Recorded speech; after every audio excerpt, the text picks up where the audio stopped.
Let me try to give you a couple of examples of what I mean by that.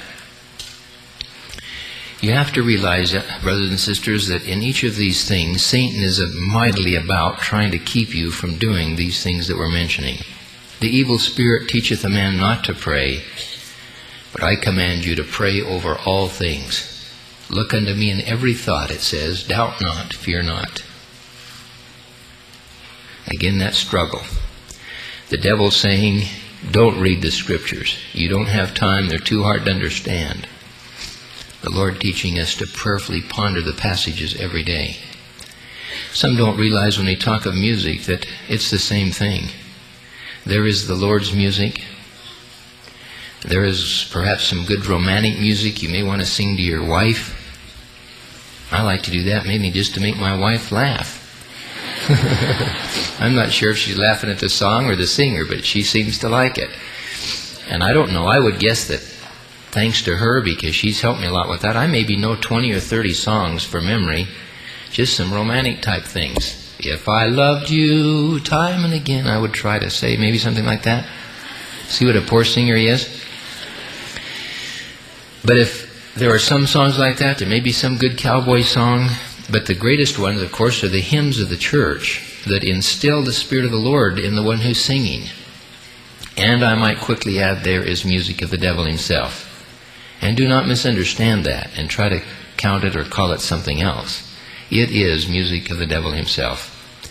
I have come to mind an experience that happened to me a few years ago with a man whom I'll name only to speak evil of what he was doing, not of the man. I would not want to be out of order in speaking evil of the man. I suspect there may almost not be anyone here that doesn't know the man. He's one of the most famous rock stars in all the world that I spent 2.5 hours with on a plane proselyting him. And his name is Mick Jagger in the Rolling Stones. How many know who Mick Jagger is? I know some of these older fellows over here don't. But most did. Well, when I got on the plane with this fellow, I didn't recognize him right off. And again, I'll just have to tell you this story in great brevity, because I had 2.5 hours with him, and it was an interesting experience. I didn't recognize him right off, first thing. Told him I was an elder in the Church of Jesus Christ of Latter-day Saints. Who are you? And he told me Mick Jagger. And I said, well, I'm glad to meet you too. And he was kind of a proudful fellow, and I'm not speaking again of the man, but of what he was doing. And he told me his name again, and I said, well, I'm glad to meet you, Mick. And it still didn't totally dawn on me. I just wasn't expecting to see him there.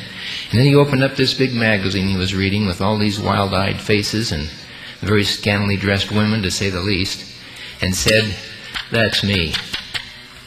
And of course I recognized immediately who he was. We began talking. I told him, I have opportunity over the years to be with many young people all over the world. I'm interested in a question you could answer for me. He said, well, what is it? I said, some of the young people I'm with tell me that rock music, the kind you and others are involved in, has no real impact on them.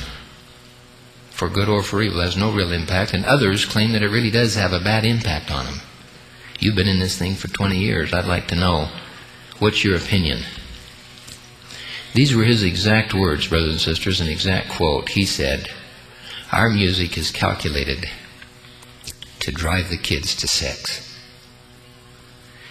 I was pretty much floored. I'm sure I must have shown it on my face. And then he kind of rebounded a little bit, and he says, of course, it's up to them what they do. It's not my fault. I'm just earning a lot of money.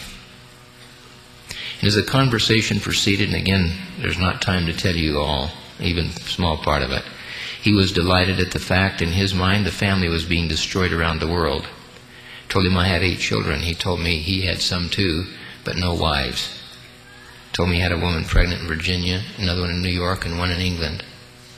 Told me he'd had the missionary lessons, some of them. I didn't believe that in the beginning in England, that's where he said, but as I questioned him further, I think he was telling the truth.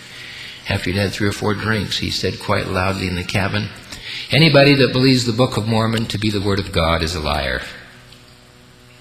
And the Book of Mormon is a lie. And I remember, as you would have done, prayerfully thinking in my heart, what shall I say? How can I respond to that? And I remember saying something like this back to him, Mick, you are mighty fortunate today And he said, what do you mean? And I said, because you're sitting next to a servant of the Lord who's going to correct what you just said, because it isn't true. And he said, what are you talking about? And I said, I happen to have a Book of Mormon in my briefcase. And I pulled one out and laid it on his lap.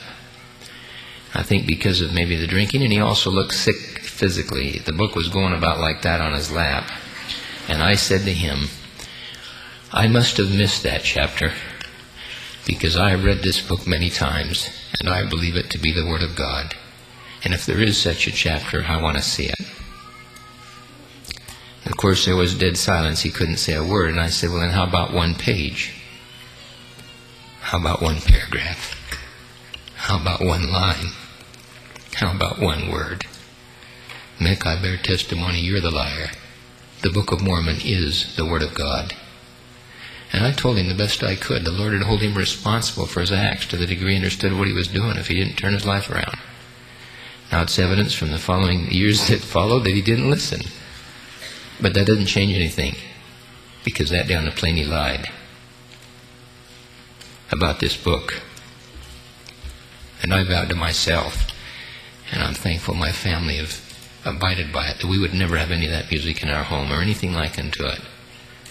We've been blessed that way as a family. If you maybe have misjudged music or thought perhaps it wasn't that bad, believe the brethren. I bear witness to you again. There is good music in the world. The classical things, some of these romantic songs that I said I like, some of the old cowboy songs I like to sing and again make my family laugh. I love to sing the hymns most of all, because they bring the Spirit of the Lord to me. And when I'm discouraged or not feeling up, all I've got to do is be exposed a little bit to some of that great music from the hymns of the church, and the Spirit of the Lord seems to descend upon me and will upon you.